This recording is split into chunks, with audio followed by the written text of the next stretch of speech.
Hi, everybody. Today I'm going to show you an easy way of using the art history brush to kind of make a drawing based on a photograph. So, like this example here. So, of course, open up your Photoshop and we're going to need a picture. So, I'm going to click New. Actually, sorry. I'm going to click Open because I already have images. Come on, guy. There we are. Okay. I'm going to grab some images that I took, and here we go. There is Bella, and so I am going to use her image for this, and we're going to use the art history tool, and that's over here on the left-hand side, um, right here. So it would be a Y on your keyboard. There's an art history brush tool, or there's the art history.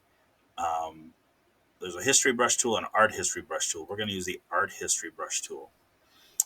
Okay, so the first thing we want to do, at least for this point, is to desaturate the image, make it black and white. So I'm going to hold the Control key plus Shift and U, and that will desaturate. Now, if you were on a Mac, you would hold the Option key, Shift, and U. And then I am going to go over here to our history. So you can also get to it from here. Okay. So history tool. And right now, this is the original image that I have. I'm going to create a new snapshot based off of this image. So I'm going to click this and new snapshot. Snapshot one, I am going to take it from current layers or merge layers. Merge layers. Click OK. And then here it is underneath.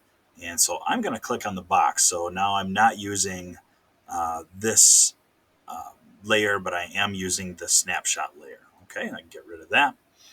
Then I'm going to open up brushes here. And if you have not already in your Google Classroom, I've provided you with a sketch pencil art history brush. Okay, that is via Texture Labs. And if you haven't installed it already, you can, at least if it's on your computer, you can come over here and import brushes and find it that way. But if you just install it right away, then it should show up. It should show up at the very bottom of all your brushes because it's the last one that you worked on. And we're going to use the pencil sketch tool here. And now I'm going to get rid of that. Actually, I'm going to leave it out because we can use it. Now, always know that, too, we have these brush settings. We can play around with how this brush works, this pencil brush. So we can play around with spacing and all kinds of things like this with your brushes. So I'm going to leave mine about right there. I'll come down here to the right-hand panel layer, layers panel, and I am going to add a layer on top, and I am going to fill it with white. Now we've got black and white here. If yours have different colors, just click on the box right there, and it will automatically make this go black and white. I'm going to hold the Alt key down and then press Delete. Oops. Control key and Delete. So look at that. Alt key is going to give you your top layer, and Control key is going to give you your back layer. Okay. So if you ever need that, that's kind of a fun tool. All right. Here I am. I've got my art history brush selected. I have my picture of Bella right here, which is below this layer that's filled with white. And I am at 100 picks on my pencil tool. And I'm just going to start sketching. Ta-da! Look at that. Pretty cool, huh? So that's pretty nice. I'm going to continue on. It's a nice kind of rendition. I mean, it's basically just pulling information from below. It's pulling information from here and putting it onto this one, right?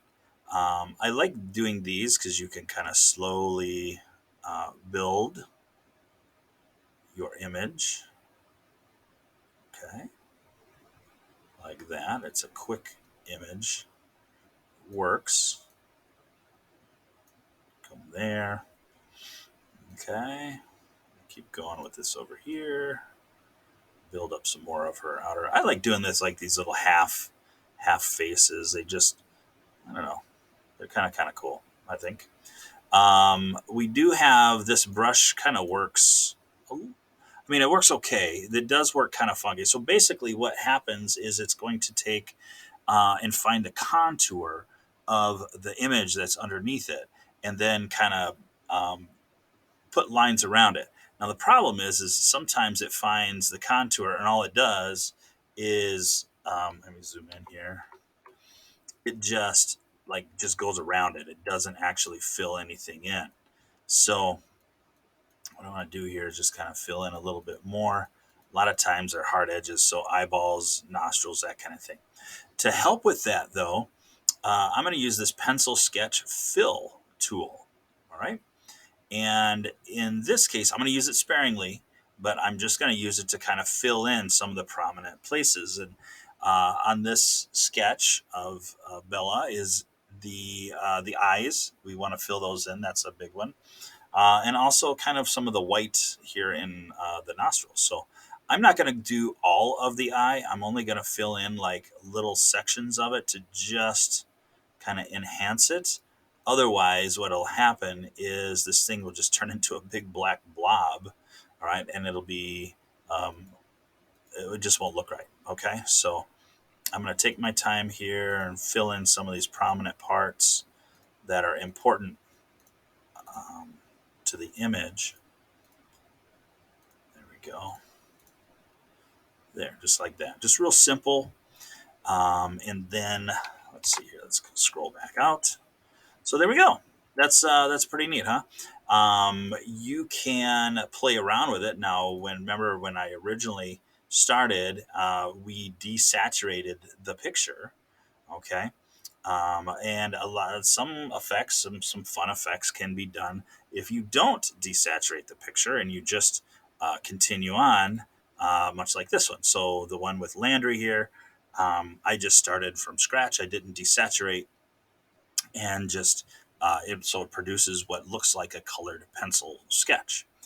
Okay, so something to play with. Also, you can play around with adding different colors in the background other than white. Here's one that I did earlier, and so it produces kind of a more rustic looking image. Very nice. And that's about it. So go ahead and save these. You can save them as a PNG.